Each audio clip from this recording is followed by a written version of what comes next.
नमस्कार, स्वागत आप सभी का YouTube channel knowledge TV Haryana. आज 21 अगस्त शाम 5 बजे तक दिन भर की सभी हरियाणा वासियों के लिए 10 बड़ी खबरें, घोषणा, ऐलान। क्या है पूरी अपडेट, आइए देखते हैं। हरियाणा की हर छोटी से बड़ी योजना, घोषणा, आदेश, निर्णय, मौसम सभी की जानकारी के लिए चैनल को सब्सक्राइब जरूर कर लें। तो चलिए देखते हैं। हरियाणा आज 21 अगस्त शाम 5 बजे तक सभी हरियाणा वासियों के लिए 10 बड़ी खबरें, घोषणा, ऐलान। पहली बड़ी घोषणा, बड़ी खुशखबरी सभी युवाओं के लिए। हरियाणा कौशल रोजगार निगम में निकली 10वीं पास के लिए 1000 पदों पर नई भर्ती। तो आज से आवेदन शुरू हैं। तो आप ज़्यादा जानकारी के लिए HKRNL की वेबसाइट, ऑफिशियल वेबसाइट पर विजिट कर सकते हैं। तो ये बड़ी अपडेट, 10वीं पास के लिए 1000 पदों पर हरियाणा कौशल रोजगार निगम में निकली है भर्ती। आज से आवेदन शुरू। आइए अगली बड़ी घोषणा देखते हैं। हरियाणा सरकार ने CET के माध्यम से इसी साल 50,000 से अधिक पदों को भरने का लक्ष्य रखा है। मुख्य सचिव ने इसके लिए विभिन्न विभागों से खाली पदों का ब्यौरा मंगवाया है। अभी तक हरियाणा कर्मचारी चयन के पास अलग अलग विभागों से करीब 10,000 पदों की मांग पहुंच चुकी है। इनमें 5,600 सिपाहियों के पद व 750 पद स्वास्थ्य विभाग के हैं। सबसे अधिक भर्तियाँ शिक्षा विभाग में होनी हैं। आयोग के अध्यक्ष का कहना है कि अभी विभागों से जानकारी मांगी गई है, सभी का डाटा आने पर इसे कंपाइल किया जाएगा। CET होने के बाद पदों की मांग बढ़ने की संभावना है और इसी के बाद उनको विज्ञापित किया जाएगा। तो इसी साल ग्रुप D की परीक्षा होगी। CET के बाद साल भर चलेंगी परीक्षाएं। आयोग के पास आने लगे हैं मांग पत्र। तो ग्रुप C D के 50,000 पद इसी साल भरने के लिए विभागों से मांगा ब्यौरा। आइए अगली बड़ी घोषणा देखते हैं। तो पैसे लगाकर खेले जाने वाले ऑनलाइन गेम्स पर पाबंदी लगाने वाला विधेयक लोकसभा में ने पारित कर दिया है। तो पैसे लगाकर नहीं खेल सकेंगे ऑनलाइन गेम्स, पाबंदी वाला बिल लोकसभा में पास। तो ऑनलाइन मनी गेम का क्या मतलब है? मोबाइल या लैपटॉप पर खेले जाने वाले ऐसे गेम्स जिनमें व्यक्ति पैसे जमा कर इस उम्मीद से खेलता है कि उसे पैसे या अन्य रूप में लाभ मिलेगा। ऑनलाइन गेमिंग को 2 श्रेणी में बांटा है। पहली E-स्पोर्ट्स और दूसरी रियल मनी गेम्स। E-स्पोर्ट्स में गेम खेलने के लिए पैसों का लेन देन नहीं किया जाता। रियल मनी गेम्स के लिए पैसे लगाए जाते हैं। उल्लंघन पर कितनी सजा? ऑनलाइन मनी गेम खिलाने पर 3 साल की कैद और या 1 करोड़ रुपए तक का जुर्माना। विज्ञापन पर 2 साल कैद, 50 लाख जुर्माना। मनी गेम्स के लिए पैसे ट्रांसफ़र की सुविधा देने पर 3 साल कैद और या 1 करोड़ रुपए तक जुर्माना है। आइए अगली बड़ी घोषणा देखते हैं। केंद्र सरकार ने स्पष्ट किया है कि सरकारी कर्मियों की मौत के बाद अविवाहित, विधवा या तलाकशुदा बेटियां निर्धारित शर्तों के अधीन पारिवारिक पेंशन के लिए पात्र रहेंगी, बशर्ते कि मृत्यु के समय वह उस शख्स पर आश्रित हों।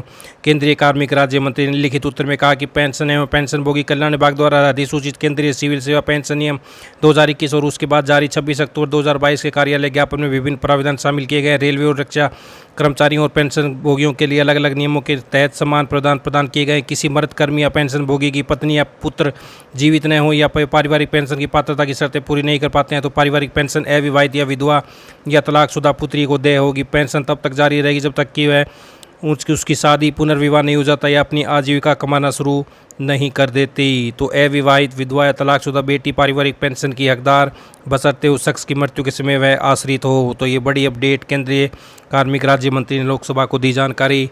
आइए अगली बड़ी घोषणा देखते हैं। आम लोगों को राहत के तहत जीवन और स्वास्थ्य बीमा प्रीमियम पर वस्तु एवं सेवा कर GST से छूट मिल सकती है। मंत्रियों के समूह की बैठक में केंद्र सरकार ने यह प्रस्ताव दिया है। तो जीवन और स्वास्थ्य बीमा प्रीमियम पर अब GST से मिलेगी छूट। केंद्र सरकार ने मंत्रियों के समूह की बैठक में दिया प्रस्ताव। बड़ी अपडेट। आई अगली बड़ी घोषणा देखते हैं। हरियाणा में अब स्कूल छोड़ने का प्रमाण पत्र SLC ऑनलाइन मिलेगा। छात्र या उनके अभिभावक ऑटो अपील सिस्टम के माध्यम से SLC के लिए आवेदन कर सकेंगे।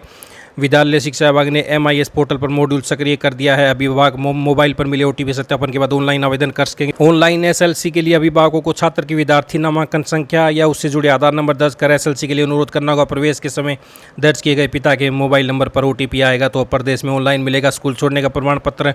आइए अगली बड़ी घोषणा देखते हैं। हरियाणा अक्षय ऊर्जा विकास अभिकरण के सहयोग से प्रदेश में बायोगैस उपयोग कार्यक्रम को ग्रामीण एवं शहरी क्षेत्रों में तेजी से प्रोत्साहित करने के लिए सब्सिडी प्रदान की जा रही है। संस्थागत बायोगैस कार्यक्रम के अंतर्गत प्रदेश सरकार गौशालाओं, डेयरियों और संस्थागत इकाइयों में बायोगैस संयंत्रों की स्थापना को प्रोत्साहित करने के लिए 40% तक की आर्थिक सहायता दे रही है। अब तक राज्य में 114 संयंत्र लगाए जा चुके हैं। इस योजना के अंतर्गत 25 से 85 घन मीटर क्षमता वाले संयंत्रों के लिए 1,27,000 से लेकर 3,95,000 रुपये तक की सब्सिडी दी जा रही है। इसी प्रकार बायोगैस पावर उत्पादन कार्यक्रम के तहत पशु एपिस्ट से उत्पादित बायोगैस का उपयोग करके 3 किलोवाट से लेकर 250 किलोवाट तक की विद्युत उत्पादन क्षमता वाले संयंत्रों पर केंद्र सरकार द्वारा 15,000 से 40,000 रुपये प्रति किलोवाट तक की सब्सिडी दी जाती है। तो ये बड़ी अपडेट योजना।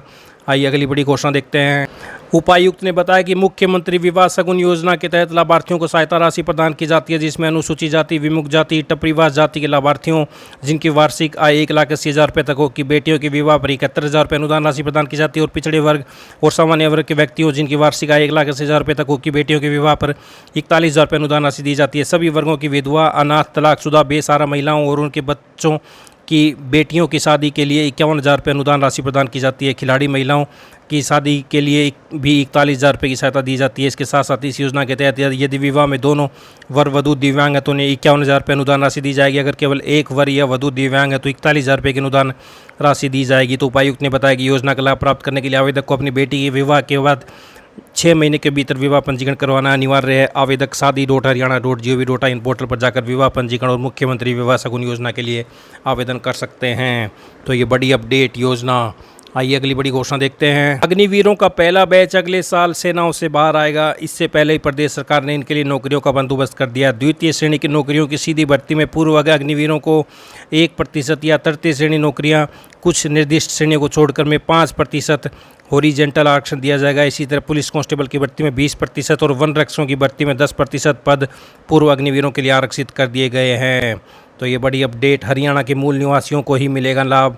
सरकारी नौकरियों में 36 आरक्षण, हॉरिजेंटल आरक्षण का लाभ केवल हरियाणा मूल के निवासी पूर्व अग्निवीरों को ही मिलेगा। सेनाओं से बाहर आते ही अग्निवीरों को नौकरी पक्की सीधी भर्ती में दिया जाएगा आरक्षण। द्वितीय श्रेणी की नौकरियों में 1 और तृतीय श्रेणी नौकरियों में 5% आरक्षण दिया जाएगा। पुलिस कांस्टेबल की भर्ती में 20 और वन रक्षकों की भर्ती में 10% पद पूर्व अग्निवीरों के लिए आरक्षित किए गए हैं। आइए अगली बड़ी घोषणा देखते हैं।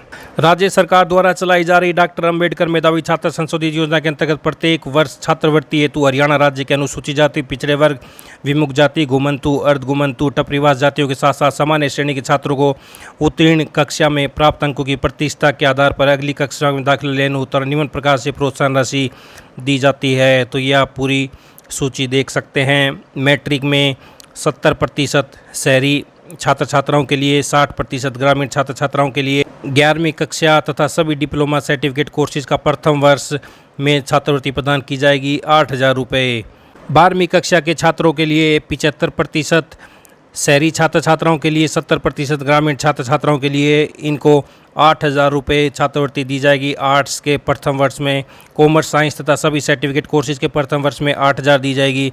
इंजीनियरिंग तथा अन्य तकनीकी व्यावसायिक कोर्सेज के प्रथम वर्ष में 9,000 रुपये दी जाएगी। मेडिकल अलायंस कोर्सेज के 10,000 रुपये प्रतिवर्ष दी जाएगी। ग्रेजुएशन में 65% प्राप्त किए छात्र छात्राओं को शहरी में, 60% ग्रामीण में।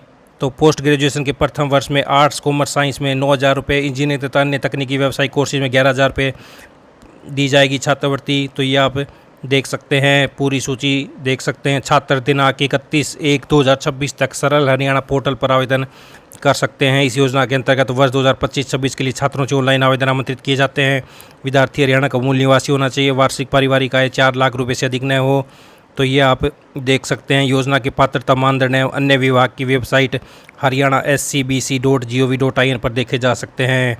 तो ये आप देख सकते हैं, बड़ी अपडेट हरियाणा सरकार के द्वारा बड़ी योजना डॉक्टर अंबेडकर मेधावी छात्र संशोधित योजना के अंतर्गत छात्र छात्राओं को छात्रवृत्ति प्रदान की जाएगी।